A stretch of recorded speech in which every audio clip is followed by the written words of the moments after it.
Hey Nerf Herders, I'm Addy Thomas. I am Ben Milton. Thanks for joining us for another episode of Certain Point of View. We've got our news show coming up. We've got a ton of stuff to talk about. Everything from that new Infinity War trailer. What? This week in TV. And a little bit revisit with some other TV series and revisiting a little bit of Justice League and some of the behind-the-scenes developments involving that movie. So let's move forward with the news in just a second. Just want to remind you, though, that you can go to our website, certainpov.com.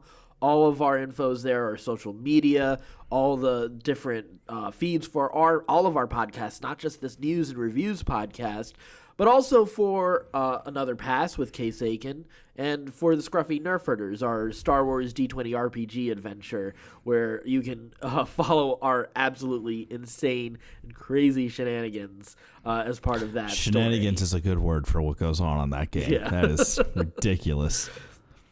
Again, that is on our website, certainpov.com. All right, let's get right to the news. So Variety reports that Michael Green and Brian Fuller are exiting American Gods with disagreements over budget and creative direction cited as the cause.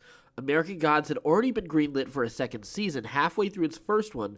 There was talk about folding in other connected works by Gaiman in future seasons. The per-episode budget for Season 2 was reportedly at $10 million, and production company... Per episode? Yes. Holy shit. Right? Wow. And production company Fremantle Media was balking at increasing that. Fuller and Green were very hands-on leads with many of American Gods' first season episodes. Fuller also participated very energetically with the show's fandom, regularly tweeting about specific details when the show aired on Sunday nights. Yeah, this is a huge loss to that show. Yeah, you finished the first season. I didn't get past maybe 3 episodes, I think, is how far I got. I loved that season. Yeah. I loved that show. Yeah. I thought it was amazing. I kind of don't want to see any more if they're gone. Oh, really? I kind of don't. Is it, with even what, like, I know thematically that it was very satisfying. Is there plot details? Oh, yeah. That you are excited about? That yeah, for sure. I'd love to know where the story goes. So you can pick up the book. Right. Yeah. And I'm not 100% positive how close to the books it follows. Yeah. But I would like to, I'd like to see more, but without those guys, I don't know. Yeah. You know, I'm curious what they were planning on doing, what they needed that was costing more than $10 million an episode. Yeah. I mean, it is a special effects kind of heavy story, but they had kept a lot of that pretty... Like there wasn't a ton of special effects going on in those episodes. From what I saw, there wasn't like. I mean, there were scenes and stuff like that, and but it wasn't like huge really CGI, necessarily. Some of them were really pretty, like when you had like the buffalo and the world tree and all that stuff. Like some of it was pretty intense, but it wasn't. But they weren't rolling that out all the time. Right. You weren't having big space battles. No. Like $10 million, and I was like, that's the kind of sound that I think like Game of Thrones. I don't even know. I guess Game of Thrones costs a hell of a lot more per episode. Yeah, I guess, yeah. But $10 million sounds like a lot of money to me. Well, we'll see. This Lord of the Rings show is expected to be pretty expensive too. So. Interesting. Well, yeah. I don't know. I guess I don't have a good sense of what things cost in Hollywood to make anymore. It's just not a circle that I have any idea about here in Washington D.C. But but as far as like how tied in those guys are with Gaiman and what a great job they did with that show, I'm hesitant to just turn it over to somebody else and see what happens. So the CW wrapped up its Crisis on Earth X last week with 2 weddings, Barry Allen and Iris West, as expected, and then a surprise one between Oliver Queen and Felicity Smoke, known infamously as Olicity. The latter relationship started as an interesting plot thread several seasons ago, but quickly became one of the most hated through its ups and downs. In response, the Arrow subreddit changed to one dedicated to Netflix's The Punisher. I love Reddit sometimes. There was a sticking post from Reddit user Gentoki79, and it said, if anyone from the CW network or Arrow writers is reading this, the reason Arrow subreddit has changed to Punisher is because, well, Arrow is no longer what it used to be. Season 5 was back to form, but Season 6 is an utter disappointment. The forced Olicity wedding proved the show is for shippers. It's a shame the writers haven't learned their lessons from Seasons 3 and 4 and couldn't let go of the Olicity obsession. And we'll get more into the crossover later on in this episode, but what are your thoughts with that? I think all of these shows, and this was really evident to me while watching all 4 episodes last week of all the different shows. This universe, at least from what I've seen so far, especially, let's just use the Crisis on Infinite, or on Earth X or whatever as an example, seemed very interested in making sure everybody knew that it was liberal. You think this one did? I didn't feel okay, yes and no. I can see that. Yeah. We're punching Nazis. Yeah, the punching Nazis part, which is so on the nose. I was like, it's so on the nose. I kind of like it. Yeah, I kind of like that. All right. And then you had the whole lesbian love affair with White Canary and Supergirl's sister. Yeah. And then you had the gay Captain Cold, and his lover, the Ray, and there was just they just kept putting it out there, and that's okay. I don't have a problem with any of this. Don't misunderstand what I'm saying. Where I'm like, these guys, I don't have a problem with that. No, but I agree. Sometimes agenda can be so in your face that you lose sight of good story, and that happens sometimes with me on these shows. Like I faithfully watched Supergirl at this point. Once I found out that Martian Manhunter was in the series, that's when I started watching. And I've faithfully watched since then. So that show, compared to any of the others, definitely sometimes suffers under some of the agenda. Right. So going back to Arrow and on Oliver and Felicity, I think there's this intention. Their target market is a very specific target market. Yeah. They're hitting a very liberal, a very female-centered crowd. Yeah. And I think that their research is showing this is what that target market wants to see and wants to have. Otherwise, this is why I stopped watching Arrow, was because I got tired of the love triangle stories. There was constantly a love triangle going on, and I was like, I don't want to watch the OC. Yeah. But I was watching the OC with superheroes. And that's what that show represents to me. That's how I think of that show. And I think that's very intentional on their part, and that's totally okay. That's the show they want to make. They got a ton of ratings. They got a ton of people that follow it. The problem is that fanboydom, right? It's been traditionally a guys club. So guys who are my age or even younger or older can feel a little put out of hey, this isn't I came here for a superhero story, not a love triangle story. Right. And I think that's where that Reddit feeling is coming from. I think that this is a long way to get to this point. No, that's true. But I think that old school boys club of hey man, superheroes are for guys. This is a guys only club kind of feeling is where that comes from. Now, that being said, there's so much out there for all of us right now. There's plenty of stuff. We just had Punisher. That is as guys centric focused show as you're gonna get. That season was really I don't. You didn't have love triangles in that. For sure. Yeah. Well, kinda. You did kinda.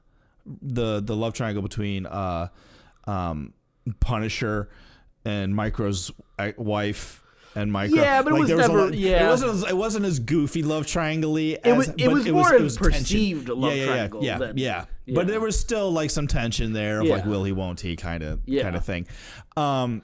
So there was a little bit of that dashed in there for the ladies who had to sit next to their Neanderthal boyfriend's mouth breathing throughout all of Punisher. But that's not what you're going to get in the CW shows. In the CW shows, they are squarely in the ladies' corner. Right. It makes sense, especially because it is a CW show still. Right. Yeah. So I get that. Olicity I sympathize a little bit with Reddit because that was a big part of the show going off the rails. But at the same time, I actually have it in my I liked it early on. Season 3 and 4 is where it was really okay. It's you guys are pushing this way too much, right? Yeah, and it's getting annoying. But its recent return actually felt earned. So I actually didn't In have what way? In what way? How do you feel? Why do you think that? So where Oliver is as a character is a little bit more like, and we'll see how long it lasts. I've said this every episode we've talked about Arrow is how long he's actually just going to step away from being the Green Arrow. And as you saw, he's back. Yeah. You know? He's back, baby. Yeah. Nazis. And that was literally development in the like half of the episode before this crossover happened. And there was good reason for it just because of what's happening with Diggle as well, which is why he wasn't in the fight. Okay. For most of that crossover. To me, so Oliver is trying to step away and have a family life because he has a son, and even Felicity functioning outside of that, and him sort of figuring out how to separate himself from the team. There became room for him to try to figure out kind of who he was and who are the people important to him. Since a lot of his family is gone. Like right now, Thea's in a coma, and the rest of his family is dead. How can you tell with her acting? Oh, that's not fair. She's a fine actress. She's just never given much. So with that story, it makes sense for like, okay, now it's time for him to have a relationship again. It doesn't have all this tension of a love triangle. These are characters that have kind of like both kind of reached a different point with where they are. So like to me, it was like I was actually kind of anticipating even a couple episodes before they brought Olicity back into the picture. I was like, I'm a little surprised they haven't brought it back, back as soon as they did. It's such an easy direction to go for that show. Not just easy direction, but it made sense for the characters, I think, with where they were in their development. Right. So this time around, it didn't feel forced, except in the crossover itself with how... It was pretty awkward. Well, we can talk about that. We'll talk about that when we talk about the crossover a little bit more. Let's get into we got some developments with Justice League. Before we go though, sure. like, I'm all about the Punisher Reddit though. Yeah, right. That's a great idea. So we've got some info about the drama behind the scenes of Justice League. Just a few weeks after Batman v Superman released, The Wrap says that several Warner Brothers executives went to then-President Greg Silverman, asking him to remove director Zack Snyder from Justice League. Silverman was quite harsh on Zack, but production was too far along and they were about to start rolling cameras. So the decision was then to keep Snyder on Justice League, and that ultimately came from Warner Brothers CEO Kevin Tujihara, I believe. Sure it is. Yeah. I'm sorry. Following Snyder's departure from the film, there is, of course, and famously, the reshoots with Henry Cavill's mustache that had to be digitally removed. And Warner Brothers actually considered then pushing the reshoots and the release of the movie instead of the CGI removal, which would have been smart. Would have been a good idea. So here's sort of the bigger picture for that, though. So AT&T and Time Warner are currently in the middle of an $85 billion deal that they're hoping to close by the end of the year. Yeah. One source told The Wrap that Tujihara and President Toby Emmerich wanted to preserve their bonuses that they would be paid for before the merger. And they were worried if they pushed the movie that their bonuses would have been pushed to the following year and they might not still be at the studio. You greedy fucks. Oh, that makes sense. It makes perfect makes so sense. much sense why that got pushed through the way it did. Yeah. Okay, a couple thoughts on this. One, the mustache problem is you can't blame that on Zack Snyder. And you can't really blame that on... You can't blame it on Whedon either. No. You know what was interesting? I didn't realize it until I read it. And I wonder if this is true. But at the beginning of the movie, when there's like that little that montage of people being angry and everything about Superman being dead, there's a bum on the side of the street that has a sign. And you know what the sign says? Fuck Paramount? No, it says, "I tried." And some people believe that's Whedon saying, I tried my best with this movie, guys. But at the end of the day, I just tried dressing this bum up in rags. I'm homeless now. I tried, guys. I'm homeless. I've given up on everything. I'm going back to Marvel. I thought it was bad with Feige. Interesting. No, I didn't. Now I do remember seeing that bum and that sign. That's hilarious. You can't, there's no one really to blame about Mustache Gate, except you can clearly lay it at the blame of these two execs who pushed this movie through. Right? I mean, it's ridiculous. It comes back to Snyder's a known quantity, so I can't blame some of the Snyder portions for being Snyder.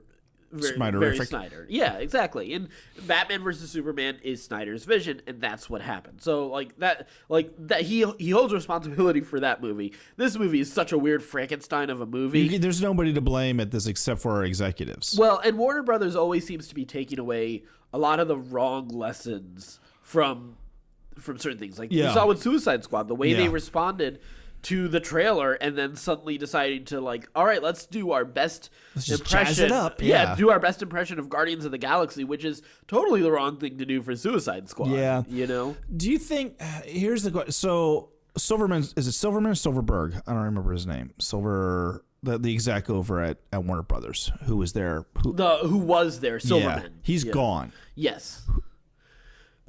Well, I guess to me, if you're really for DC to have a shot, you got to get the problem isn't your directors, the problem isn't your actors, your problem isn't your production.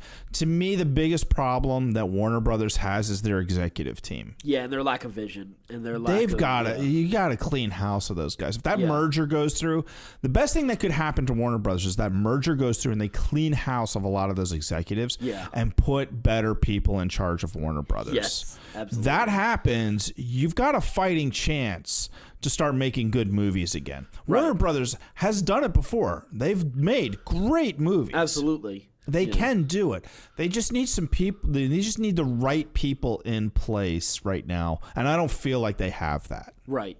And I'm not a big let's make a big conglomerate, out of AT&T and Warner Brothers. Right. I don't think that's a great thing for anybody ultimately. Yeah. But I do think cleaning house of Warner Brothers executive team is the right direction to go. Absolutely. So let's get into some of the scenes that were removed from this version that apparently is sort of developed a little bit. Apparently originally Zack Snyder had an end credit stinger of Green Lantern's Tomar Ray and Kilowog visiting Bruce Wayne, warning him of Darkseid's approach. So that was one thing. Okay, yeah. So that would have been nice. Yeah, because that would have meant more confidence in the Green Lantern brand, and I think that's why it didn't make it in. Yeah, and then the obvious tie-in of the 2-part Justice League idea, which is Darkseid. Right. So then we also had sort of stuff relating to Steppenwolf and his fate and his motivation. So one of the issues, it seems the mother boxes actually contain the essence of Steppenwolf's mother, Hegra. With Darkseid and Steppenwolf swapping places in sort of an uncle and nephew relationship that they have in the comics, Hegra becomes Steppenwolf's mother instead of his sister in the DC movie universe now. So what was supposed to happen, it seems uniting the mother boxes to create the unity allows for Steppenwolf to communicate with his dead mother and unleash a power strong enough to allow Steppenwolf to overthrow his uncle, Darkseid, as ruler of Apokolips, which is apparently why Steppenwolf refers to the mother box as just simply mother in a few scenes. Apparently, in his original full line, which was in the TV spot, was first revealed in his voice, "No protectors here, no lanterns. This world will fall, and you will be free, mother." Oh. That would have helped. That would have helped a lot. Yeah. That would have made him a deeper villain. Yeah. He was always going to be a surface villain. Right. But, this would have taken him from that spot of being generic video game villain to at least what Ronan was in the first Guardians of the Galaxy movie. Right. With enough of a motivation. Oh, God, if Justice League ended with a dance-off. that would have been so good. All right, so then we also have, so this is one, I think we've even talked about this, the flashback scene to Steppenwolf's battle against the Greek gods, the Amazons, Atlanteans, and the last alliance of men in Atlantis and Amazons and Green Lanterns and Greek gods. For 5,000 years, and then I'm just going to take a vacation. Yeah. So the scene featured the Greek pantheon, like I said, the Amazons, Atlanteans, men, and a Green Lantern, possibly two, fighting against Steppenwolf and his parademons. Originally, it was much longer and actually included dialogue. Robin writes Antiope, who was who was killed in Wonder Woman, right? She was also set to be included in the extended scene. In fact, she was cast. She's credited in Justice League, but she never appears. But she was in that scene. It seems Whedon, either by his own choice or maybe out of what Warner Brothers wanted to do, cut the scene way down and transformed it into the wordless flashback that's just narrated by Wonder Woman. I think this is probably one of those things that was sort of cut at the expense of forcing this movie under the 2-hour runtime. Yeah, that makes sense. Yeah. And I still like that scene. I still think that's one of the best scenes in the entire movie. Yeah, I agree. Even cut down. So, although I would like to have seen Robin Wright's character again. She was great. Yeah. I didn't miss her. Yeah.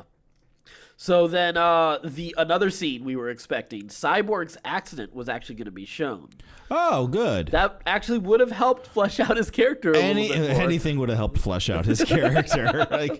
He was pretty thin. Well, it was also a scene in a lot of the trailers. They showed him as a football player, and that was never in there. Yeah. So apparently, the accident that Ray Fisher Cyborg mentions in Justice League, resulting in his father using the mother box to save his life, originally was going to be depicted on screen, and that scene, so there's a scene in the TV spot of Victor in human form. He was apparently meeting up with his mother after a dominating performance on the field. Victor's angry because his father missed the game, which is apparently a regular occurrence. And on the ride home, while talking with his mom, Victor gets angry. He kind of loses control of the car, and there's a big accident, and his mother dies. Cool. So part of Victor's story in the film was him going to also be dealing with the fact that he survived a crash and his mother didn't. That would make sense for him being so glum now. Yeah, exactly. And even his booyah being so, downtrodden. Booyah. Sounds like a tugboat. So then there was also, we were going to spend more time in Atlantis. Oh, really? More time? We were there for 8 seconds. Right? So it was going to be longer, and it actually was also going to include an appearance by Willem Dafoe's character, Volko. Willem Dafoe is going to be in the Aquaman movie. Okay. Those additional scenes contained Mera urging Aquaman to stay as she didn't trust Orm, the Ocean Master, while Volko counsels Arthur to do what he feels is right in his heart. Momoa previously spoke on these deleted scenes. He said there's a place where Aquaman goes down to, and it got cut out of the movie. He knows spots where he can go, and he can see the statues and the remnants of Atlantis. There's Volko. Obviously, he'll have way more time in the scenes in the movie, but there wasn't enough time in this movie.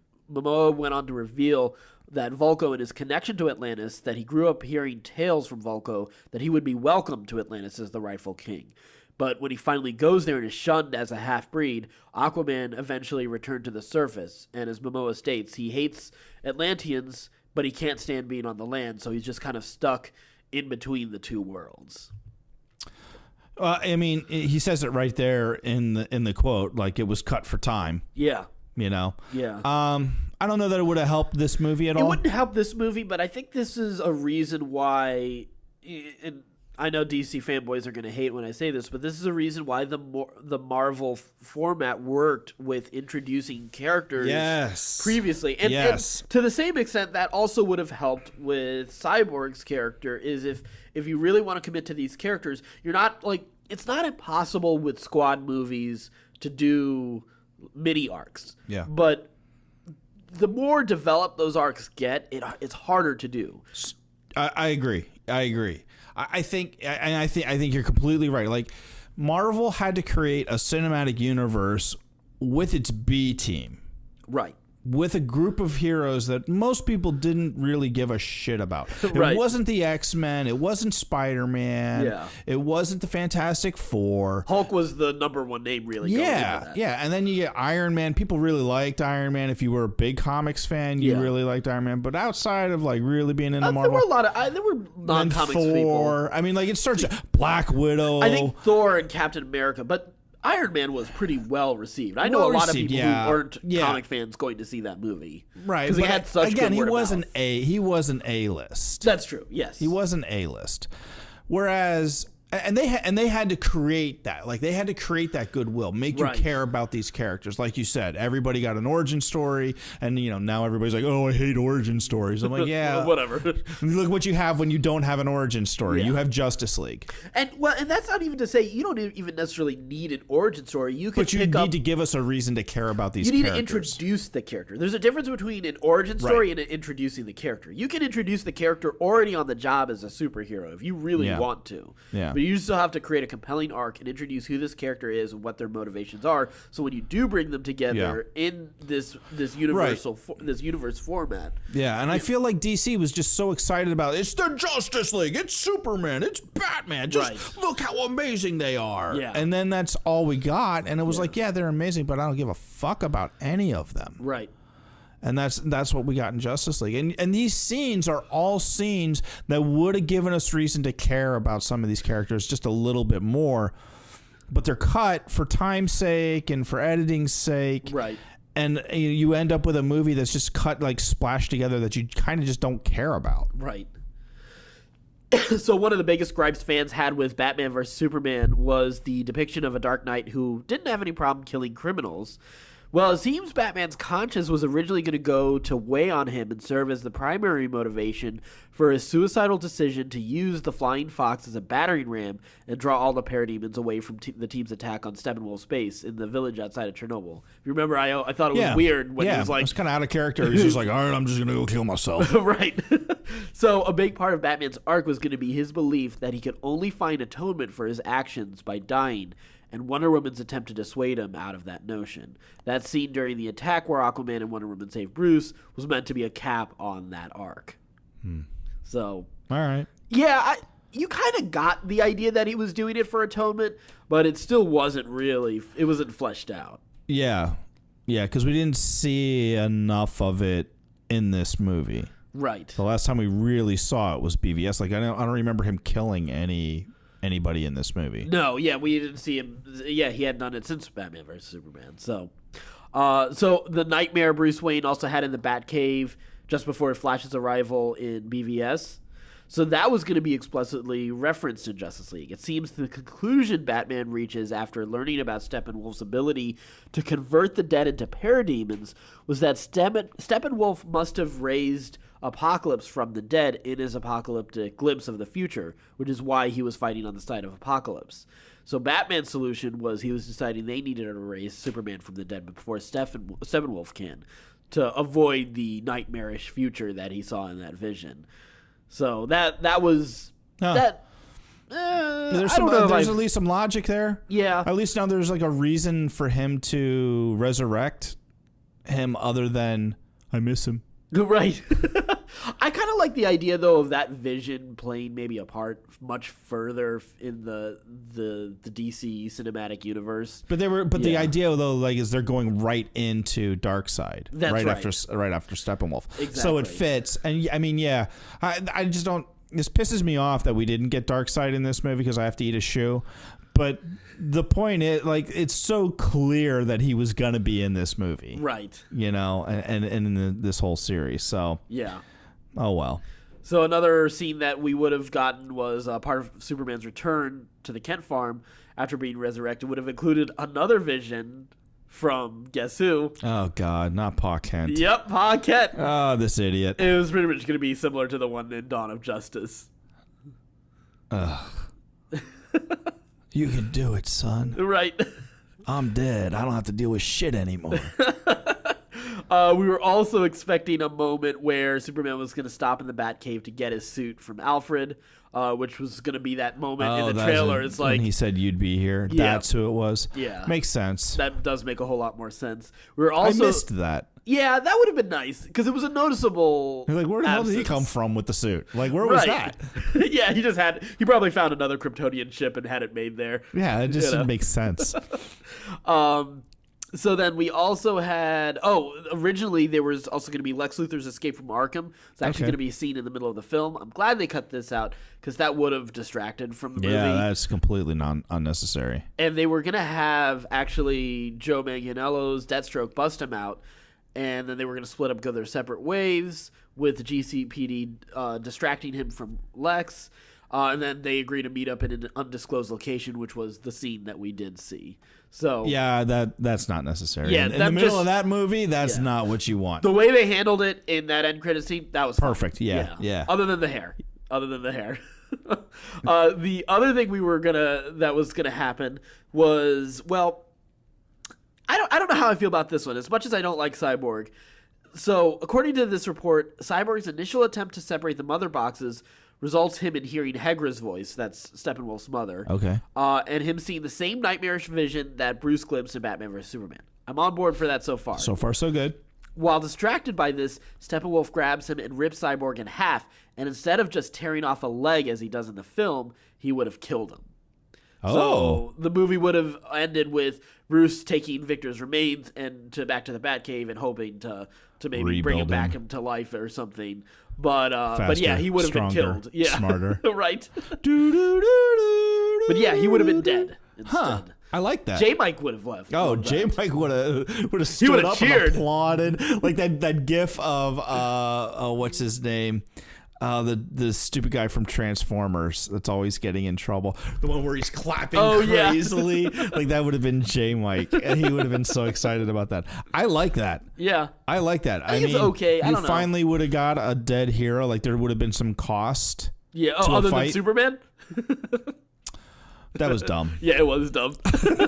Steve Trevor died. That was, yeah.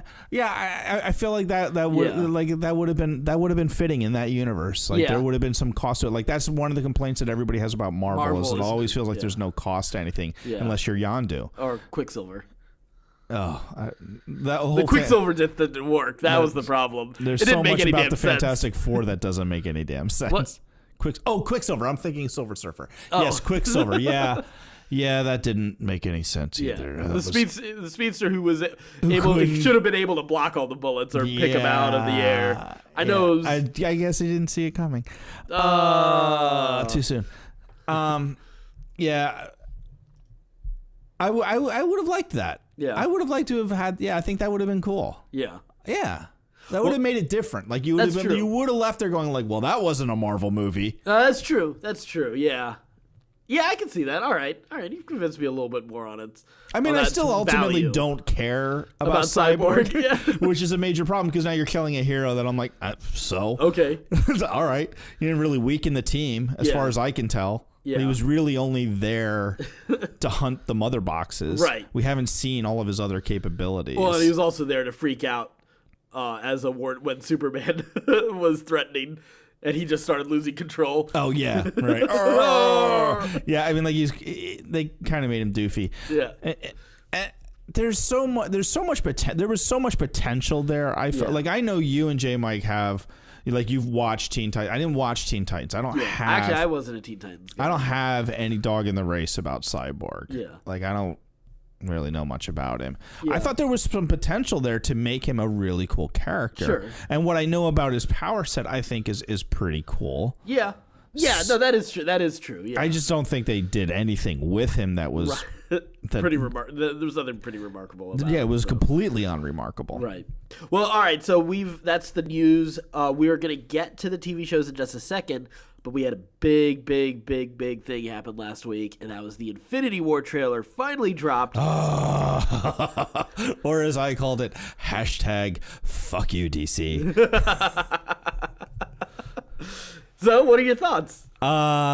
Especially coming out of, and I've said this before. Like Marvel just has this amazing knack.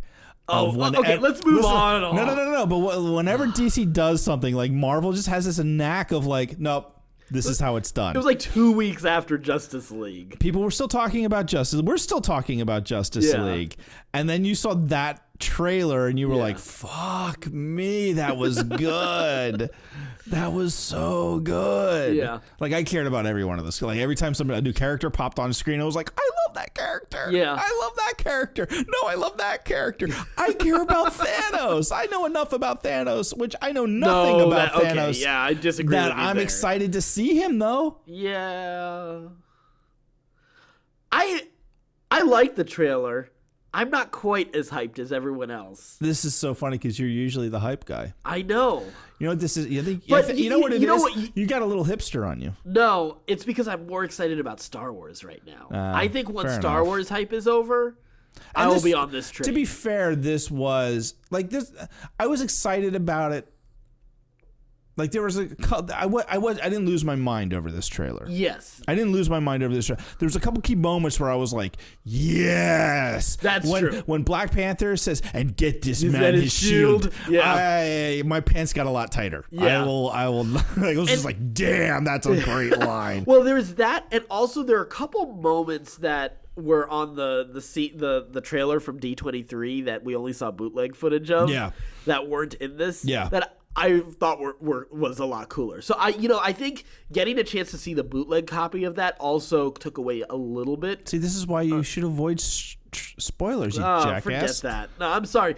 Well, okay, I'm sorry. No, I'm not going to do that. No, I know you're not going to, but then don't bitch about it. No, this is different because you read the description and you watched the bootleg copy of that trailer too, didn't you? I did not watch it. You read the description though. Yeah. So there's a scene where Peter Parker is like being cradled by Tony Stark. Yeah. That was in that trailer and not in this new one where he apologizes.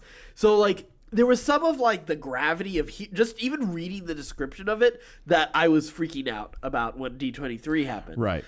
So this lacked a little bit of that gravity. Yeah, and can we? Can I give you a theory as to why? This is just a theory. This is just my theory.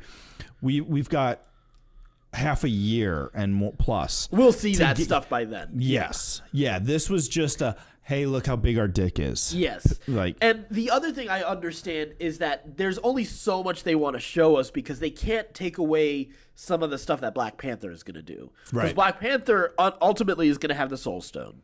That's the last. It's the last movie for it to happen. You know, makes sense, right? It's a little on the nose. It'd be great if there's just a soul food store chain somewhere in Wakanda and it's there. It's like that's why they have the best soul food there. Wow. What? No, I like it. I'm for it. Definitely not a CW show. I mean, I've also thrown the James Brown. It's in his coffin. I mean, we could come up with other ideas about that. It's also maybe it's buried with Bill Cosby's career. I don't know. Bill Cosby was never known as being very soulful. That's ridiculous. That's ridiculous.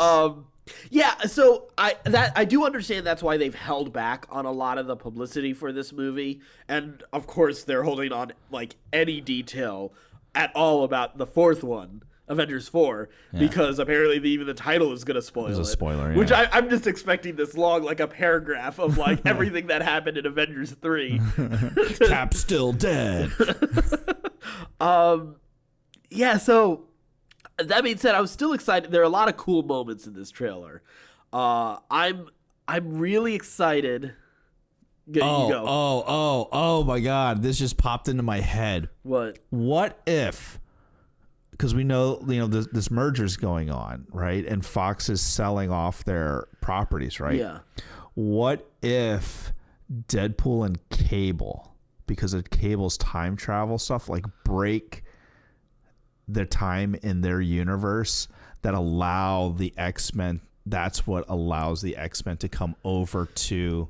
I don't think I know that's your fanboy dream. I think you're actually on a very similar thought process I've been on for the last year, because I think the Time Stone is going to be what helps them.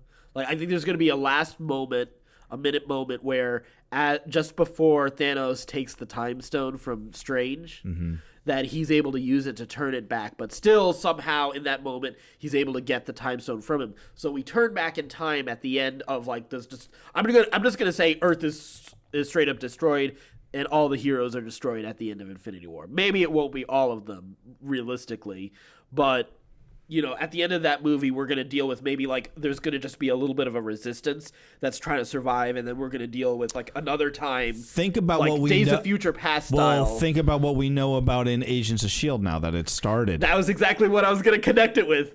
That Cataclysm is Thanos. Is Thanos. So that's my thought. That's so added when you add Agents of S.H.I.E.L.D. into that. Like my thought is, oh right, that's the timeline. Because that series should end right about the time that Infinity War Infinity War starts. Which is exactly my thought. God damn it, Marvel, you're so good at this. God. Which is also why they've had to hold back so much on publicity for Agents of S.H.I.E.L.D. as well. Because this is going to be another season where it's so tied in heavily with the movie. It feels like it has to, because we know they're also in the future with Agents of S.H.I.E.L.D. And of course, we'll, spoilers, guys. But whatever. You should know that by now for the show. So my thought though is we're gonna maybe deal with like a team in the past and a team in the present trying to fight it out with Thanos in Avengers 4. So I do think it's gonna be a time travel issue. I just don't think there's enough time, especially since they're only working on this deal with Fox now to buy the studios, that I don't think they're gonna have those characters in time for Avengers 4 because they've already shot. That's what they said about Spider-Man being in that he was used in I doubt that big of a thing though. Could be you only need him for the third act. So I could imagine seeing a character or two, but not in a pivotal role to drive all of that. That being said, I do think it is whatever happens in Infinity War. They're gonna make $1 gazillion off of these movies. I think whatever happens in Infinity War between Avengers 3 and 4 is going to help. There'll be a rationale, like Thanos playing with the reality and time stones and all of that is going to be able to bring all the Marvel universe together. Whether or not it's in time to do it for those movies. Yeah, is a question. I think we're almost past the point where they can. Here's what I heard. Almost. So you're telling me there's a chance. I'm holding out. I'm holding on to this like you were holding on to the death of Batman. Right. Like this, I know you are. This is my thing. Like, maybe we should have you eat a shoe if it doesn't happen. No.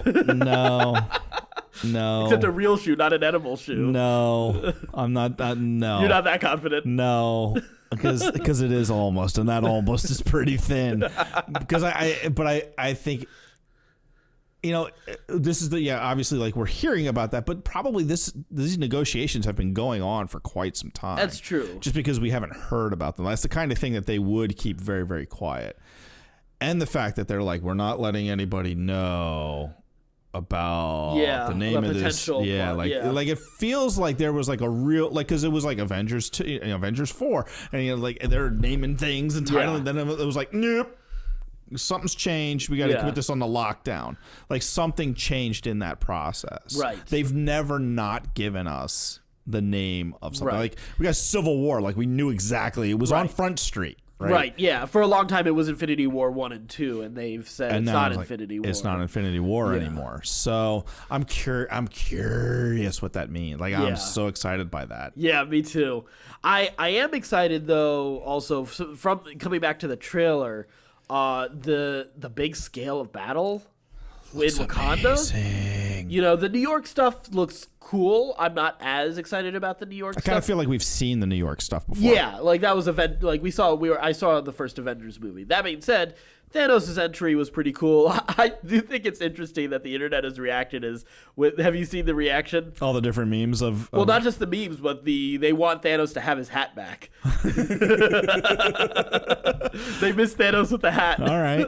I mean, I thought he looked pretty intimidating without it. Yeah, so, I'm good either way. Yeah, I mean, laying out Iron Man was still pretty impressive. It's pretty amazing. Yeah. Looks pretty awesome. There's no way he lives through this. Iron Man? Yeah. He's one that I'm very unsure of. Cap, I am certain he won't. Both those guys. You think Robert Downey Jr. won't make it out? Nope. The only reason, I think plot-wise, character-wise, I agree with you. The only thing that makes me doubt that is the value he brought to Spider-Man Homecoming. Because I could totally see him. Let's say he just they totally just paralyze him or something. So he's there to still. They already did that to Rhodey. He's already working through the physical therapy. But so here's my thought: is he's still there to potentially be the inventor guy to amplify people's suits. He can't be in the field, but he's there to be that guy like you use in somebody else's movie to help launch them. Nope. You don't think so? No, he's done. He's too expensive. He's too expensive. Yeah. But it pays. Like, he's an investment that's worth it. I think that they're looking long term. Yeah. For this, and like at some point they have to be able to stand on their own without Robert Downey Jr. Absolutely, and I ultimately agree with you. I think that's what's going to happen too. But I could also see it going the other way as well. I don't think so. I think he's aging out of the role. Yeah. Where he's in his late 50s. Yeah. Like, it's getting physically difficult for him to do the Iron Man stuff. The role I'm suggesting doesn't involve him. It doesn't, Iron Man. But it also, I let it go. Like, just let it go. Yeah. Like, you can have Peter Parker do that. Yeah. With Parker Industries, you don't need Tony to do that. And, right. And I think the idea is to hand the baton from Tony to Peter. Right. And like, okay, either Peter or Strange. Yeah, you're the guy now. Right. You're leading the team. Lead the team. And right. That'll be it. There's been speculation online about the trailer about like, when is, blah, blah, blah, blah, blah. And it looks like there's a good, in my mind, there's a good chance that Tony dies saving Peter. Yes, I've heard that. Yeah. There's handing that baton off. There's basically. One thing I actually heard. It was on Nerdist when they were talking about the trailer that like hearing it would almost move me to tears. But their theory is that maybe that this was not so much a theory, but just like a suggestion of how it could happen. That Parker's just like beaten to a pulp, and Tony uses the suit that he's wearing, puts the kid in the suit, and has him fly off and then while he faces Thanos himself without his suit, just to get crushed. Yeah. So, which would be, great. Yeah, I can't imagine not crying at that. scene. No, that'd be amazing. Yeah, that'd be great. That's a way to go out. Yeah, not because you have a character that that's a character that we're all so heavily emotionally invested in this universe that to kill him is a big deal. Like, it puts some weight into that universe. Whereas where we were just talking about killing Cyborg would have been cool, would have made sense for the plot, wouldn't have really done much for anybody, and I think Marvel is really smart. Like, they're, when they kill, I think they've learned, like, if you're going to kill somebody, it's got to have weight to it. Right. And that would be the ultimate weight. Yeah. And I think RDJ would, as an actor, I think he would dig that. Yeah, and just be like, that's the boom. Nobody else is going to touch that role now. He's dead until you reset the universe. Right. And I think that would be fair and fitting to him for everything that he's done to and for this universe. Yeah. So, sweet. All right, let's move on to TV shows from this past week. We did not have an episode of The Gifted. Boo! But we did have what we were talking about earlier. We were talking about the crossover event with the CW crossover, which was Crisis on Earth X, featuring Nazis. CW fighting Nazis and versions of themselves. Yeah. What were your thoughts on the crossover? It was okay. It had its moments, it had its bright spots, it's had its slow parts. It wasn't great. It wasn't awful. I wasn't sitting there I can't believe I'm freaking watching this. It went pretty quickly. Yeah. I watched it all. I watched all 4 episodes in an afternoon. Yeah. And it was good. I enjoyed myself. I enjoyed the characters. I thought, it was fun seeing all those characters on screen together and interacting together. I didn't like everything they did. I thought some of it was a little lazy and some of it was a little heavy-handed. Yeah, it was very heavy-handed for me. That was the thing that made me a little... I wasn't crazy about this one. Some of the past crossovers have been really good. Yeah.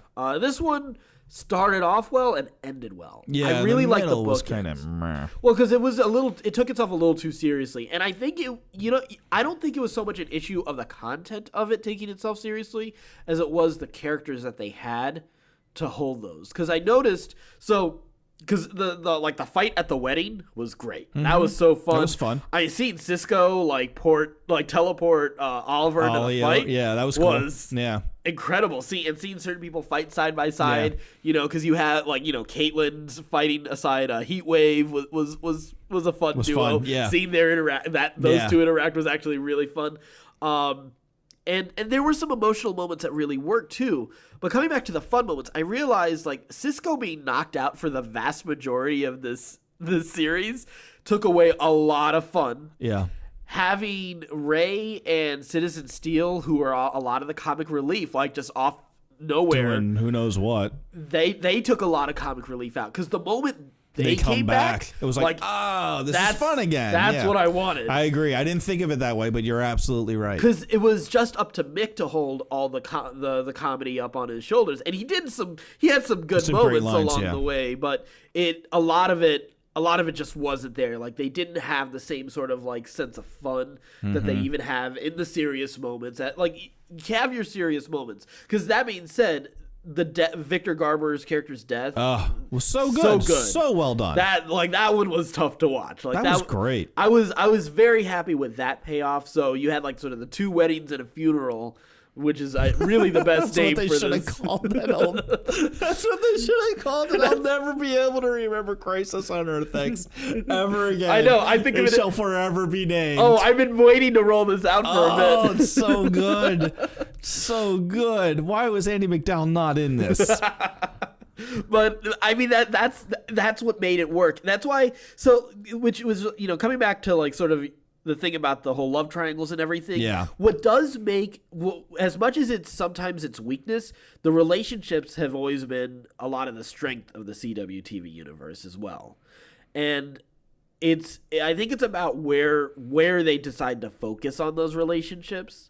Because even I personally also enjoyed the interaction between Sarah and was Kyler Lay's character from Supergirl, the sister. Yeah. I thought it was hilarious. It was good. Yeah, it was very but I've gotten so used to it being so heavy-handed on Supergirl. It was fine. I didn't mind it. Where it got heavy-handed was when she was like having the morning after regrets with Supergirl, and she's like, "No, it's totally okay because you're a healthy young adult." And it's like it was like a sexual PSA to have one night stands, and I was just like, all right. I mean, I don't need that, but okay.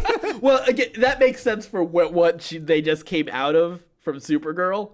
But if you'd watched it, that would have worked. But yes, it's okay to like. There's no walk of shame like speech from Supergirl. Well, no, because that was a big she just came out of a relationship, like she was about to get married. Yeah, no, I understood. Yeah. Like they kept referring to that over and over again. I'm like, I get it. You just broke up with your girlfriend. I get it. Like, all right, you had a rebound. Okay. Yeah, but I enjoyed like Sarah so cavalierly. So fun. I mean, it was fun, but it was it was fun and it was heavy-handed at the same time. Okay. Yeah. It was both of those things, and I'm not invested into the Supergirl universe, so I didn't really care. Yeah. And I barely care about Legends of Tomorrow. It's such a dumb show. Right.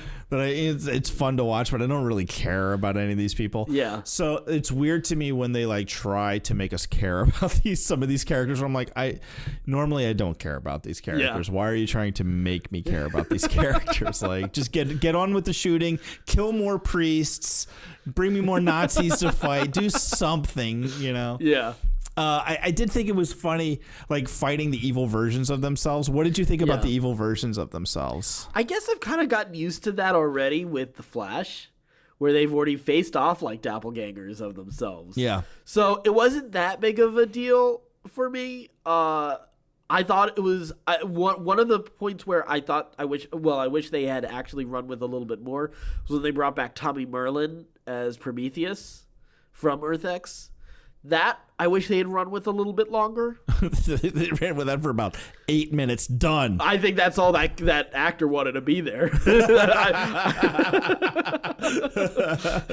He's like, I'll do it. You'll have a car running and a bag of cash.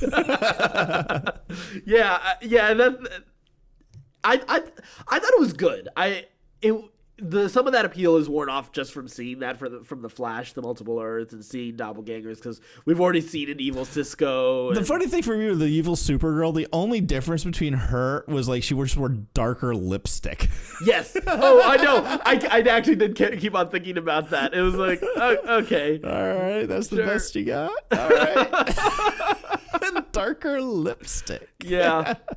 And Evil Ollie wasn't that different from regular Ollie. I was like, in fact, he was sort of a nice guy at times. Yeah, I kind of liked him. Like, he had decent. That's one thing I will say. He had decent motivation. Was happy that he killed him, though. Yeah, that was cool. Yeah, that was one of those things that, like, because that's always been a big theme for Arrow, was whether his line has always been a big part of that series. So him deciding, like, yeah, this guy deserves to die. He's got to go. He's a Nazi. Meanwhile, Eobard Thawne goes walking off the set again. Because that's Barry. Like, Barry makes some weird decisions. And that continues to be it highlights for me that the strength of that show is not really Barry. Yeah, but it's the supporting cast. Yeah, to me, it's Cisco. To me, it's Cisco and Joe West. Joe, yeah. Joe grounds the show, and Cisco allows the show to go out to crazy stuff and still allow you to enjoy it. What? So here's my question: when the hell did Iris become Oracle? That never really. Yeah. I don't understand why she's leading the team. Like, when I stopped watching the show, she was like a shitty newspaper intern. Yeah, so she got involved with the team and started helping around. So their logic is information rubbed off. And she's just naturally good at it. Yeah, it never really worked because we don't want to write her off the show. Well, the whole conceit of it was because Barry was in the Speed Force going into this season. Like, because really the only time she's really been running the show was at the very beginning of the season after Barry left to go into the Speed Force. She's still doing it. Like, she's still, like, telling the team where to go and what to do, and everybody's like, all right. Who the hell are you? I think that's where they really made a mistake by not spending some time for her to earn her spot on the team. Yeah, it doesn't make any sense. Like, even if it was 3 episodes before they brought Barry out of the Speed Force, they could have had some of her growing pains working with the team without Barry. Well, they did a little bit. I mean, they showed that a little bit, but it was pretty boring. Yeah, but I think there is potential for. All right, like there's a skill set that she has that she could bring to that team. Yeah, because they're all scientists. Yeah, I just don't know what it is. They're all scientists and police officers, so maybe there is something that she has.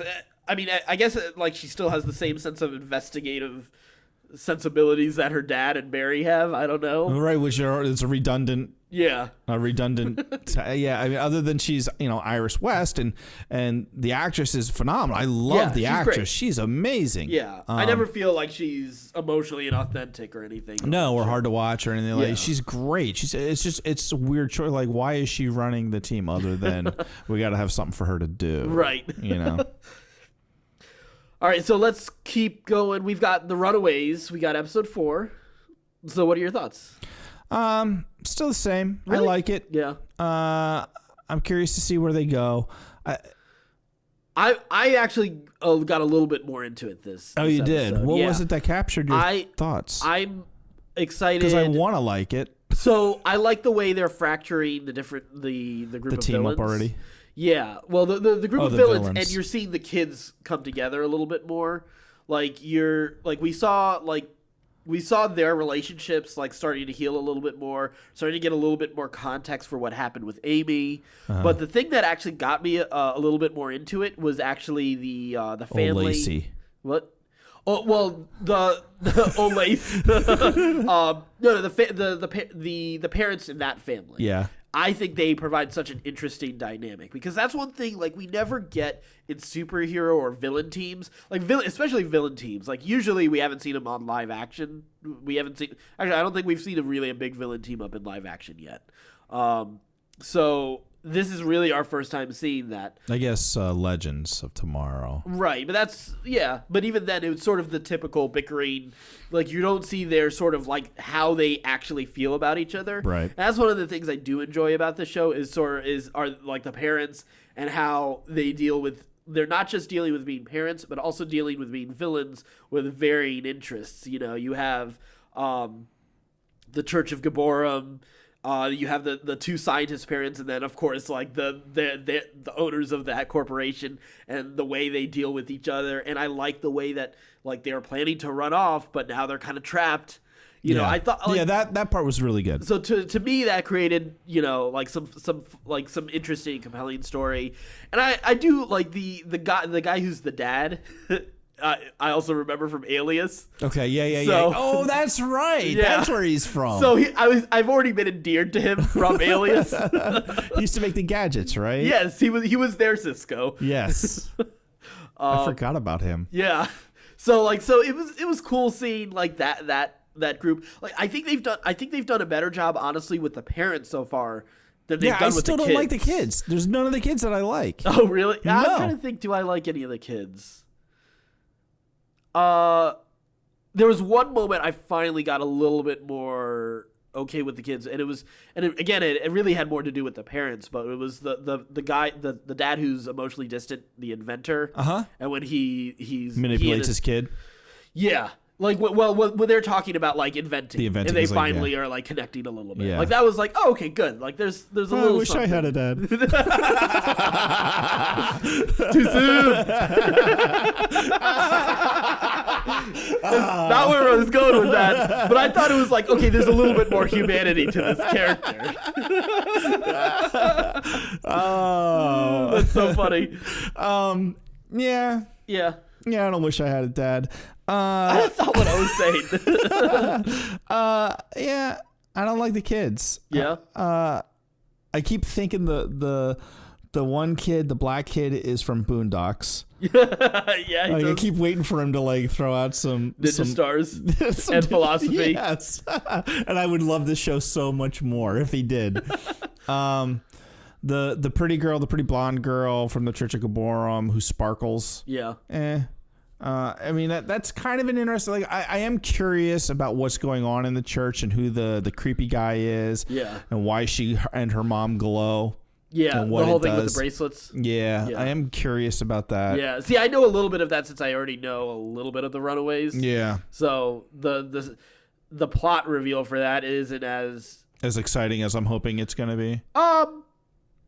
It might be. I don't know. Because I already know it, I don't have any thought on it. Yeah. Let's see. So it's more of waiting to see it revealed. I like the dinosaur running around the hills. Yeah. Like that's a funny idea. Yeah. I'm curious to see where they really go with it. What did you think about what's her face Gertie just being able to talk to the dinosaur, or giving up on her fight against the patriarchy? that was much welcomed. I thought you were going to enjoy that. It was much welcomed in my mind. She's tolerable. The first couple episodes, I was like, I don't want to see this character. Yeah. This last episode, I was like, okay, I can live with this character. Yeah. Because I thought she was just so one-dimensionally written. Yeah. You know what I mean? See, I felt I had already started to see them move her in that direction. That was, they were playing her as obnoxious because of that. Yeah. And so each of them is being obnoxious in different ways. In their own ways. Like the jock. They were so archetypical, right, in who they were, that they were annoying. But see, I feel like they've been bringing them from those archetypes into more developed characters as they bring them together. For sure, I still don't like them. Okay, that's fair. But there's we haven't seen them do anything. Yeah, there's all they're doing. They're doing a great job world building. Yeah. My fear for this show is that it's going to be a lot like Heroes Season 2. Oof. Where it's great world building. Well, they didn't get 45 minutes, it's all wrapped up. Oh, that's not just Heroes Season 2, my friend. That's all of Heroes. That's Heroes. Yeah. But it was really bad that season. And that's my fear, is that they're gonna build this world. Yeah. And then we're gonna get a very short payoff, very short, quick payoff on it, because that's the least expensive way to make that show. Yeah, that I could see being an issue for this show. So yeah, it'll be interesting to see if they can somehow make the characters compelling, a little bit more compelling, so that is worthwhile. And they give us some action. They give us actually something happening. Right. Because right now, still nothing has happened. Right. There's a lot of talky more than anything else. Yeah. So, all right. So there we go. So that we got Runaways, Agents of S.H.I.E.L.D. I'm so glad it's back. Wow. I missed this show. Missed this show. I know. I saw somebody online because they're like, "Oh, I quit as soon as I started watching the season with Ghost Rider," which was just. I saw that too. I was like, "What? That was the best season." Ghost Rider was one of the coolest things about that season. I was like, "All right, well, clearly you and I have very different thoughts about what's good." God bless you. There's something for everybody. Have you seen The Arrow? I know. I saw that same comment. I was just like, and scroll down. I didn't even respond. Yeah. I was like, I'm not getting dragged into that. But wow, we're different people. Right. We are really different people. Yeah. But so coming back around to Agents of S.H.I.E.L.D., I'm excited by the prospects. I'm in. There's a lot of mystery with this one too. Ooh, yeah. So there's a lot of we're trying to figure out, they had some good reveals, obviously, Earth being destroyed, and we're at Earth, pretty much, at a space station right outside the Earth. The Kree have taken over and are ruling. Are Kreeing. Yeah, they're Kreeing it up. Kreeing it up? I want that to be a Korean barbecue place.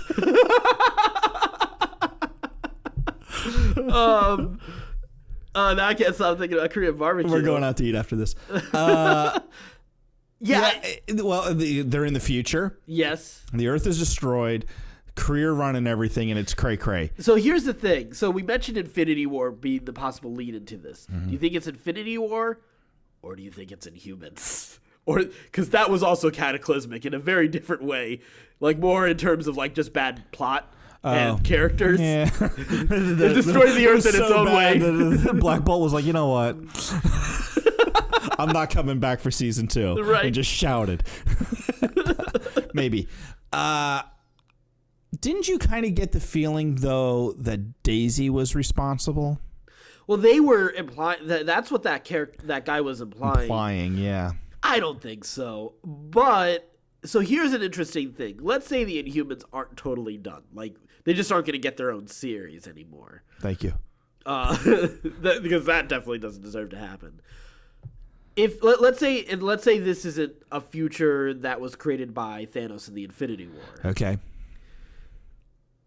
I could see that the Inhumans coming to Earth resulted in a series of events that could have ended up with the destruction of Earth. Sure. I mean, anything could lead to that. And we have a Trump presidency.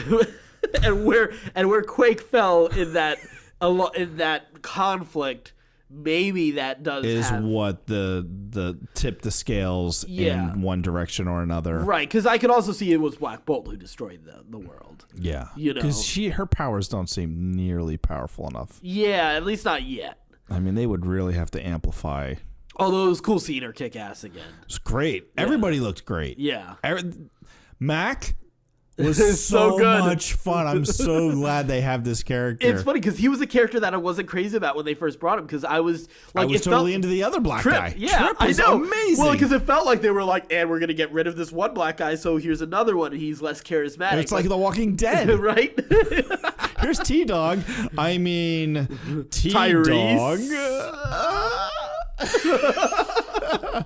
We can only have one at a time. Right. Here you go. Here's Bob. Oh, we got killed. And here's Father Gabriel. Yes. Just swapping them out. Right. As we need them. It's not as bad as Star Wars where there's only one black guy per trilogy, but,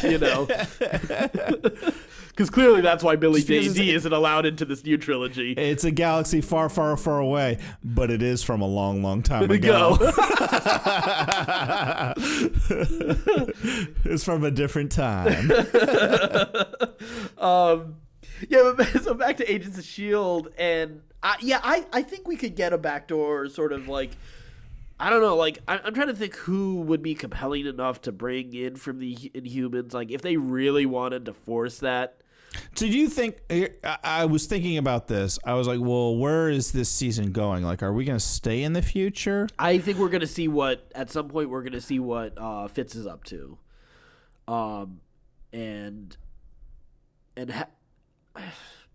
my thought, ultimately, I don't think Daisy was the cause of it. Okay. Especially because of how events played out. At least from their perspective. Well, it doesn't make sense. Like from a time travel perspective, she wasn't on the planet when that happened. And that's exactly the reason why I don't think she caused it. Yeah. So yeah, I'm less likely to like. I can't believe they would miss that loophole, right? Of like, oh wait a minute, they weren't even there. Yeah. What? Yeah, and but like it is sort of like I see it like right now. Okay, they need trust issues to work through at this point. So that's why they're running with that at this moment. That potential like, oh, maybe you could have done it, but I think they'll clear that. I think we'll get a chance to see what maybe did it. Whether that's an Infinity War or maybe we'll get some sort of like, all right, this is what happened when the Inhumans came to Earth, But I do think we will go back in time. Because it was hinted that like the end of Inhumans, they were holding back something. I yeah, wonder and I think it's the Kree. That's when Black Bolt said that in Inhumans, I assumed it was the Kree, but it could also partially be Thanos. In some way, yeah, I could see that. It could be somehow tied to Thanos. Yeah, although then why was Thanos able to invade with the Tesseract the first time around, and the humans didn't have? Yeah, he did. No, he used Loki and the Chitauri, but he was still behind it. But he didn't do it himself. Oh, so you think there's something physically holding Thanos back? Maybe it's his hat. This could be. That's why he left it. Like that thing got destroyed, and he was like, "I'm finally get this hat off. Oh, I'm back, baby. I'm back. Look at this big, beautiful, bald head. I'm doing this thing. I can get about $50 for those Infinity Stones. I need about $350. Yeah, I don't know. I'm just spitballing here. Yeah, like if you're gonna tie it in, holding back the Kree, holding back Thanos. Yeah. Holding back good story. Right. Which is what they did the entire season. Yeah. I also wonder how much of this needs to be able to stand apart from it. So coming back to that though, I am excited about where each character is. I like this brand new world that they're in, and sort of this underground like having to deal with like the whole thing where they have to put the IDs in their wrists. That was a fun little arc. The sort of the idea of the way the Kree think. It's funny because a lot of this depends on whether or not Marvel TV and Marvel films have been able to bridge the gap that people have talked nice together, about. yeah. Because if they haven't, then it has nothing to do with Thanos, right? And which has bigger issues for the Marvel universe, because a lot of the talk about Infinity War. And and not just Infinity War, and after Avengers 4 is done, is the whole idea of like Kevin Feige is talking about going big and cosmic with the next stage of the Marvel universe, and going to places and times that we've never visited before, and different multiverses. We're getting the Ant-Man and the Wasp movie in between Avengers 3 and 4. We're getting that next year. We're getting 3 movies next year for Marvel. We're getting Black Panther, we're getting Avengers 3, Infinity War, and we're getting Ant-Man and the Wasp. So God, that's a great lineup. It is. And that's still, like, we don't know what's going to happen or what the title of Avengers 4 is with all of that. But we do know that we're going to get Guardians 3 after that, and it's going to be sort of the thing that sets off, like, the beginning of the new phase of Marvel movies. And there's even talk of Gunn being sort of a creative consultant with Feige for the next phase of Marvel movies. So, they're like, if that's true, the Kree seem to be an important part of that, especially with the news about Captain Marvel and the Skrulls. Like, this seems to be an important part of the Marvel universe that Agents of S.H.I.E.L.D. is getting to run into first. I can't imagine that they would have let them run into the Kree without any having sort of like, hey, this is what we're gonna do with them. This is what they look like. This is how they behave. This is what they can do. And I mean, design wise, they've kept them with what we've already seen in the Kree with Yondu. Have you noticed the amazing effects? Yeah, already it's been great. It's been amazing. Like the ship that they flew out when they flew it out in the asteroid. Oh yeah, debris, the alien looked amazing. The alien, the little the roaches looked amazing. The thing that they put in Gemma's ear when it went down into her ear, that looked great. Yeah, I kept on thinking that the guy she was talking to looked like Thrawn. too. Yeah. You know, Yeah. but I was like, oh yeah, the Chiss and the Kree are pretty much the same, aren't Kind of they? the same thing. Now that I see them, yeah, does make sense. Blue people, they're just bad. Right. Yeah, I'm excited to see where this goes. I don't have that, but that keeps on that keeps on nagging me in the back of my head. It's got to tie back in. Yeah, it feels weird because we've been told for the last several years. No, sorry, separate guys, separate but equal, right? But not really. But thinking so my thought with having did Marvel films and Marvel TV, are they playing nice now? My thought with watching Spider-Man: Homecoming, I told you this, I texted you this. One of the big plot pieces in that was that Avengers Tower was sold, and it made sense with they had already established the facility in upstate New York, and Tony was moving out of the city, which also means now that if the Avengers headquarters is being attacked, it's not going to destroy city blocks, Man of Steel style, you know. Screw you, exactly. DC. So, which is okay, that makes sense. But then my thought in the back of my head is okay, let's say that Fox deal goes through. Maybe they're selling. That's going to become the new Baxter Building in the Fantastic Four. That'll be entirely the possible. Which I would love that. I'm almost convinced that if they are able to get the Fantastic Four, they'll be in that tower. That makes the most sense. And it's an easy thing They've to write. They've already got the models built. But it also but it also accounts. I was thinking about it a little bit more. It accounts for why the New York heroes are a little bit more on their own and isolated from the rest of the Marvel Universe. If you finally take Stark and a lot of these bigger players out of New York finally, now you do kind of leave Luke Cage and Iron Fist and all those guys to handle the kind of threats that they do without... it makes sense that they're not... Why isn't Tony just showing up and killing everybody? Right. Who's stop? Why does Daredevil have to stop Kingpin when Tony's there? Right. Well, why is Iron Man not stopping Luke Cage or Jessica Jones when they're on the run? You know, right? He kind of should be. Yeah. But so it's or Cap or anybody. Yeah. Exactly. So it's sort of. I hope that they've been able to bridge that gap. I'm not confident that they have been. I have serious doubts. But the world destruction thing, though, it really points to Thanos. The timeline points to Thanos. Right. Where they picked up the agents. The story that they're telling about how there's been this sort of this cataclysm. But then the ancients telling everybody about the agents of S.H.I.E.L.D. that they were going to come back and save humanity, blah, blah, blah, blah, blah. That's all it all fits the Thanos narrative that we have so far. Because we also we know Nick Fury is in Avengers 3. He's been on on some of the posters, I believe. Yeah.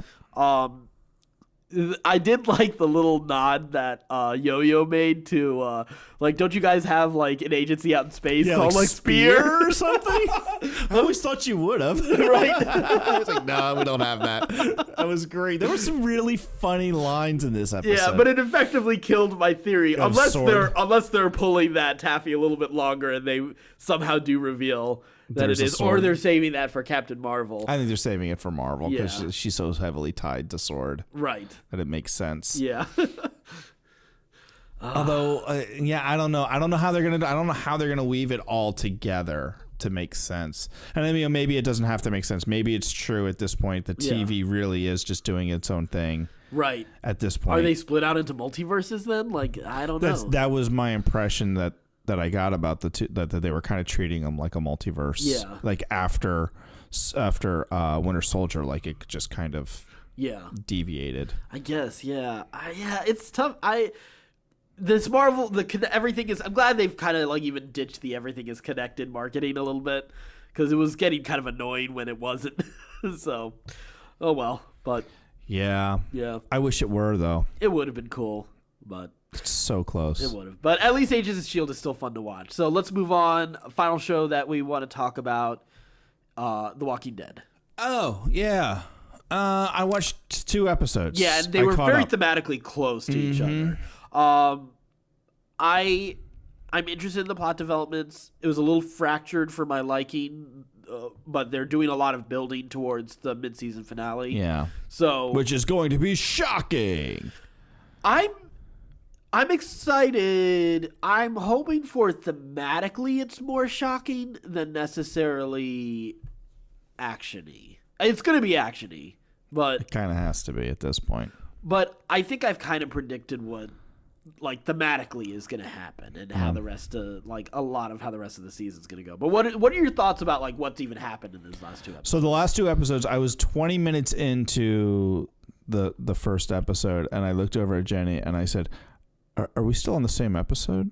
Yeah, that was a huge problem. They were jumping all over the place. Not only that, but it was just like, I don't. Yeah, I felt the same way. It's like, golly, this is dragging out. And the problem was I was watching it live on AMC, and you get so many commercials. Yeah. That show is maybe 20 minutes long in an hour. There's got to be 40 minutes of commercials. It's so many commercials. It's hard to watch. 43. Every time you start to get into the show, it cuts away. You cut away and you end up in a Hyundai commercial. And that's why I quit watching it live, dude. It's awful. It's such a hard show to watch live. Yeah. Such a hard show to watch live. I would prefer to not watch it live. Yeah. But Jenny is upset. Like it's her ritual now of like we're gonna go downstairs and we're gonna watch The Walking Dead. And then we're gonna watch I would just wait like an hour later and just watch it on your computer. And then we watch like the first 20 minutes of Talking Dead. Yeah, I stopped until after talking. you get like till we get through In Memoriam, because I always do like watching the In Memoriam. Oh yeah. They always make me laugh. I wish they published that separately. And then I go, all right, I'm out. and I go wandering upstairs, and then she slowly eventually comes up after me. So what are your thoughts about some of the decisions that certain characters are making right now? Which characters? Well, okay, so do you have in mind? Specifically our group of heroes. Where Daryl decided to drive the truck into the side of the building to kill everybody. Yeah. I don't know. Like, I get it. I don't love it. Like, it seems like it's a pretty thin way to create drama and stress among the characters. Yeah. You think it's pretty thin? I think so. So, I thought so until they brought Rosita into that discussion. And her talking about her trying to force things ended up with things getting really screwed up, and with Sasha's death and stuff like that.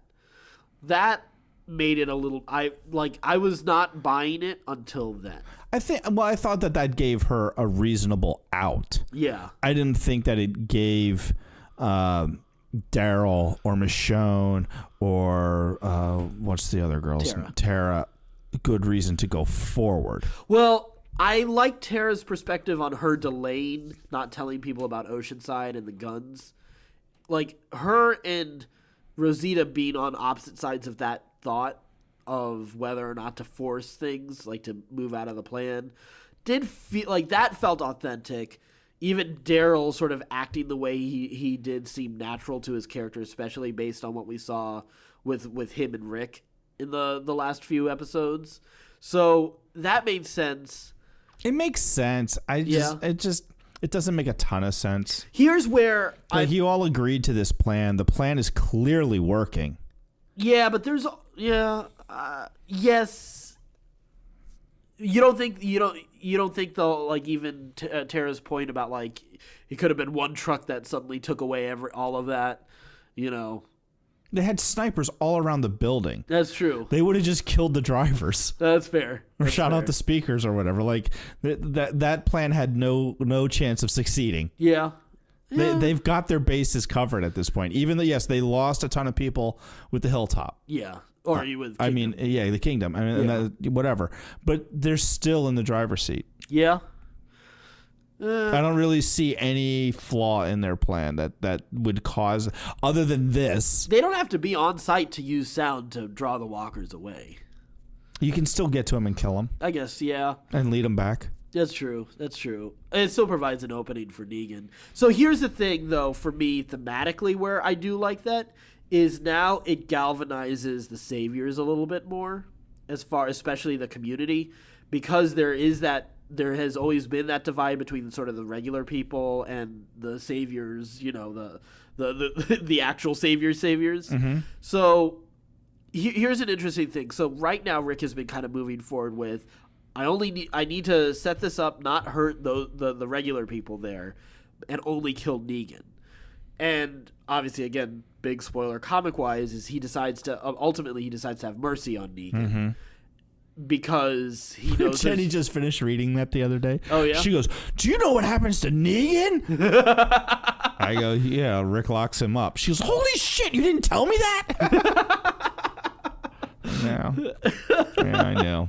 Yep. But like now that makes sense for him to decide not to kill him. That if he needs to prove to all the people there, all the different communities, that there's a new way for that community to kind of upset what Daryl just did. Yes. Okay. So thematically, yeah. I like it. I do think it did. Like the execution of that was a little bit lacking and very fractured because they were jumping all over the damn place in these last 2 episodes, and it didn't it felt very uneven at times. Here's the thing that upsets me the most about this season is that we lost so many great characters in the kingdom. Yeah. And yet the heapsters are still here. They're awful. Yeah. There's nothing redeeming about them. It does not make sense. They don't make any damn sense. The heapsters make no damn sense. I'll give you that they live in a trash dump and whatever, but the whole performance art side of them and their minimal use of language doesn't make any sense to me. I can never defend the heapsters, and I've never defended the heapsters. No, you haven't. I can't. Just whenever they're on and that whatever her name is. I can't remember what her character. Jadis, I think it is. Yeah, Jadis is. I'm just like, oh. Are we still doing this? Who's a fan of this? Who thought this was a good idea? Who's like, yeah, we need more of these guys. Let's bring them back. Right. They had the perfect opportunity at season's end of being just go off on your own. And just kind of just leave them out there and never kind of deal with it. But to have Rick go back and spend that entire episode, I think they were too big of a deal. Hot garbage. I think they were too big of a deal that you couldn't ignore them. I think you totally could have. Because I don't think Oceanside is done either. I don't think so either, which is fine. I at least Oceanside is more interesting and makes a little more sense. Right. The heapsters don't make any sense. There's nothing about it that makes any sense. Right. Their entire little society just is some of the worst science fiction. It is, and it's the biggest dump ever too. It doesn't. Yeah, it's awful. Also, it was having another fight with the walkers again was underwhelming. It was cool. I actually liked it the first time. The first time with all the spikes on it. And this time he's got a hat on and they're pushing him around with a stick. Yeah. I'm like, Rick's going to kick that thing's ass. I mean, you're going to have to do better than that. Right. Which doesn't make sense because they saw him kill the last walker. This is the best they could come up with. They've got a whole trash dump. Right. Yeah. So that was definitely underwhelming on that front. So, but I'm interested to see where they take them. If they are legitimately on Team Rick. I would like to see them legitimately taken to the dump, and we not see them anymore. All right. So that's it for this past week in TV. Coming up soon, of course, the next big thing we've got is really not a whole lot because everyone knows to back off of Star Wars. So that's our next big thing is The Last Jedi. So 10 days out. Yeah, I am getting crazy excited about that. I'm jittery. I know. I'm jittery. I'm really nervous about it. Nervous? Nervous, excited. Yeah, okay. I'm more excited than nervous. I don't know if I'm going to make it. I know. It's just too... I somehow have to avoid spoilers. Those couple hours until we see the movie. Yeah, that's going to be rough. Oh my God, that's going to be so rough. It's going to be hard. I feel like I just might need to find a way to see it on the 14th as well. Aren't we? We're seeing it on 15th. We're seeing it on Friday. Oh, we got a whole day. Yeah. It's not the third. It's not the 14th. And I got to be at work that day, too. Yeah. I don't know what I'm going to do. Yeah. I got to avoid spoilers. Maybe I just got to get sick that day and then we just have to spend some time together, keep ourselves sequestered. Yeah, I think if we're together, it's going to be even worse. We're going to play some Uno. Uno. We got to pass the time. Yeah. Connect 4. I'm just thinking of all the shit I do with my kids when I'm trying to keep them out of trouble. Right. Go camping. Good, no. Don't take cell phones. Oh, God, no. I've done enough of that this year. Not doing that. Oh, yeah, well, hopefully we can make it through all right. We're so close to Last Jedi, and we're going to have all sorts of fun to talk about after that. And then we're going to spoil the shit out of it. Oh, my God. I can't wait. I cannot wait to talk about that movie. Can't wait to see that movie, talk about that movie, watch it again. Because the new spots... The new spots are so good. Yeah. I mean, I know we're already planning to watch it that Friday.